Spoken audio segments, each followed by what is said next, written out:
বন্ধুরা, আসসালামু আলাইকুম। চলে গেলাম গরুর মাংস কিনতে। গ্রামে গেলে আমি বাজারে যেতে পছন্দ করি, সাথে আপু। গরুর মাংস দেখে মনে হচ্ছে গরুটা অনেক স্মার্ট গরু ছিল। গরুর মাংস নিয়ে বাসায় চলে এলাম। আপু সুন্দর করে ধুয়ে রান্না বসিয়ে দিল। গরুর মাংস আমি অনেক পছন্দ করি। গরুর মাংস এতই সুস্বাদু হয় যে স্বাদ নিয়ে কোনো কথাই হবে না। আপু ভালো করে কষিয়ে প্রেসারে দিয়ে দিল। রান্না আমাদের শেষ। এই যে স্মার্ট গরু রান্না। এখন আমি খাবো।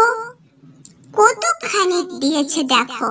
আমি রুটি দিয়ে খাবো বলেছি, এই জন্য আমার জন্য রুটি বানানো হয়েছে।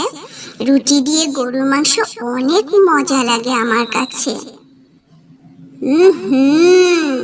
তাজা তাজা গরুর মাংস, স্বাদও তেমনি। এটা হচ্ছে আমার চাচি খাচ্ছে। আমি ওনাকে না জানিয়ে চুপি চুপি ভিডিও করে ফেললাম। তোমরা বলো না যেন চাচিকে।